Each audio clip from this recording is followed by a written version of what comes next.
Hello everyone. Hope everyone is having a fantastic day and making sure you get your homework done. I'm first going to talk to you today about the Inuit people, commonly known as the Eskimos, who lived in the Arctic region and how their environment influences movement. The Arctic region consists of about 12,000 miles across parts of Siberia, along the Alaskan coast, Canada, and Greenland. As you probably already know, this area is covered with ice and snow and is a very harsh, cold environment. The environment made it tough for the Inuit people to move from location to location as they hunted. The Milwaukee Museum showed an exhibit of a man dressed in a heavy fur coat and pants next to a sled full of supplies. In order to survive, the Inuit people had to move across these icy plains so that they could gather food and supplies. This led me to my first thesis, in that the weight of the extra clothing and weight of the materials would increase the energy expenditure needed to walk across the ice and snow.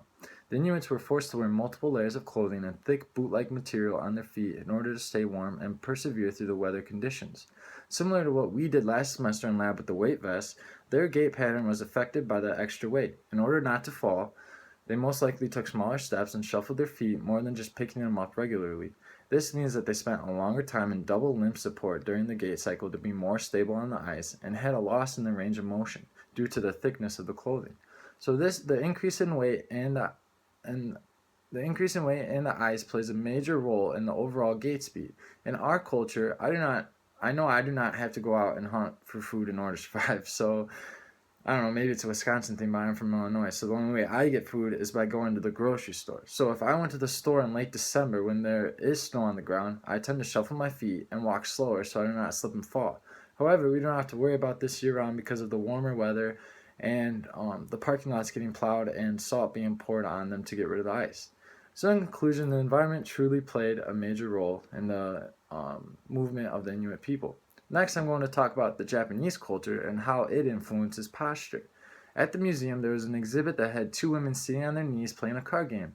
The information at the museum called it the game of 100 poets, where one person reads a line of a poem and then the two people race to find the corresponding line to the corresponding last two lines of the poem. Just by looking at this exhibit, my second thesis is that a person's posture is influenced by the customs and beliefs of one's own culture. The two ladies in this exhibit have a straight but relaxed back. Their knees are flexed and they are resting their body on their own heels. This causes the feet to internally rotate so that their toes are almost touching. This position is known as seiza and is considered a modest formal sitting position. They are sitting on a thin pillow, however, beneath the pillow is a hardwood floor. I personally tried to do this position myself for a couple minutes, and I could not imagine lasting for even more than 4 minutes. It took more energy to maintain this position, focus on not feeling the pain and keeping everything in alignment. Like many people who not normally maintain this position, I began to lose circulation in my legs and my leg fell asleep.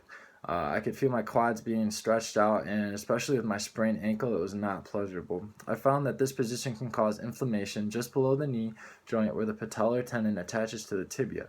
This is known as Osgood-Schlatters disease. Usually this is common in athletes or who are runners and put additional stress on the bones and muscles, which makes sense as to why this is typical in size of position, because you are placing a lot of pressure on your knees and, especially in my case, stretching out the quad muscles and causing them to pull on the patella.